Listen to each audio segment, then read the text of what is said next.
Eu não vim de Cuiabá aqui para brincar. Eu vim aqui porque Deus tem e depois que Deus fizer essa Deus vai me usar para fazer e depois dessa aí Deus finaliza fazendo uma de condoconga. Nos meus últimos dias derramarei meu espírito sobre todas as pessoas. Qual era a língua falada pelos primeiros discípulos e apóstolos na ocasião do derramamento do Espírito Santo no dia de Pentecostes? Seria o que alguns pentecostais chamam de línguas estranhas ou língua dos anjos? Quando meditamos no livro de Atos dos Apóstolos, capítulo 2, do versículo 1 ao versículo 6, temos uma noção do que se tratam essas línguas.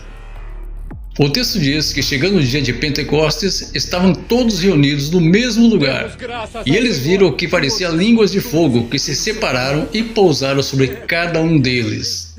Na ocasião, todos ficaram cheios do Espírito Santo e começaram a falar noutras línguas. Mas, afinal de contas, o que seria o termo noutras línguas? Por acaso seria o que os pentecostais chamam de línguas estranhas ou língua dos anjos? De maneira alguma. No versículo 5 encontramos a chave para essa interpretação. O texto diz que nesse dia estavam em Jerusalém devotos a Deus vindo de todas as nações do mundo. O versículo 6 complementa dizendo que cada um ouvia falar na sua própria língua, dando a entender que as línguas que os primeiros discípulos e apóstolos falavam no dia de Pentecostes eram línguas estrangeiras, isto é, idiomas falados por povos de diversas nações que estavam em Jerusalém naquela época. Não eram línguas estranhas e muito menos língua dos anjos. Todas as evidências indicam que as línguas faladas no dia de Pentecostes eram idiomas falados por outros povos. Esse dom de falar em outras línguas foi dado para que os discípulos evangelizassem outros povos. Mesmo sem frequentar escolas de idiomas, Deus os capacitou, porque sabia que eles seriam perseguidos e espalhados pelo mundo pelos líderes do judaísmo, conhecidos como fariseus, e também pelo Império Romano.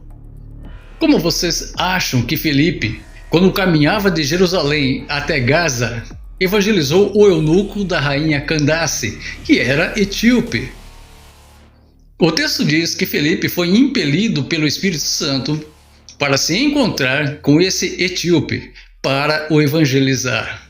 Esse etíope estava com um exemplar do livro do profeta Isaías nas mãos, mas não entendia nada que estava escrito. Provavelmente fosse uma cópia da tradução grega do Antigo Testamento, chamado Septuaginta, feita no século II a.C. O eunuco não entendia o idioma e muito menos o significado da profecia, pois ele era da Etiópia. Muitas igrejas ensinam que a pessoa só é batizada com o Espírito Santo se falar em línguas estranhas, o que não é verdade. No livro de 1 Coríntios capítulo 14, Paulo fala ao povo da igreja de Corinto que deveriam seguir o caminho do amor, buscando com dedicação os dons espirituais, principalmente o dom da profecia.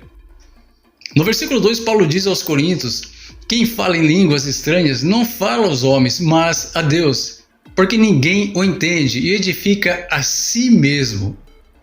Na verdade, Paulo está repreendendo os coríntios que só queriam buscar o dom de línguas para demonstrar uma falsa espiritualidade, deixando em segundo plano dons muito mais importantes para a edificação da igreja. Qualquer semelhança com o que acontece nos dias atuais nas igrejas pentecostais não é mera coincidência. Devido a esses ensinamentos equivocados, existem crentes que acham que não são batizados com o Espírito Santo, porque não falam em línguas estranhas. E como eles não conseguem falar, eles têm vergonha de imitar aqueles que dizem que falam. Esses crentes são taxados como crentes frios ou duros de coração. Eu tenho observado que nas igrejas, todos os que falam línguas estranhas falam frases mecanizadas, decoradas, repetindo sempre as mesmas palavras. Será que o vocabulário dos anjos é tão limitado a ponto de repetir sempre as mesmas frases? O dom de falar línguas não é útil para os que precisam ouvir o Evangelho, se não houver quem as interprete. No versículo 27 desse mesmo capítulo, Paulo proíbe que mais de 3 irmãos falem ao mesmo tempo em línguas estranhas. E se os 3 falarem em línguas estranhas, tem que haver pelo menos um intérprete. E se não houver, que permaneçam calados. Para finalizar, quando Paulo fala sobre os dons à igreja de Corinto, nos quais se inclui o dom de línguas, na verdade ele estava repreendendo os crentes que desprezavam outros dons muito mais importantes. Todo cristão é batizado com o Espírito Santo quando se arrepende de seus pecados, recebe o Senhor Jesus Cristo como Senhor e Salvador e desce as águas batismais.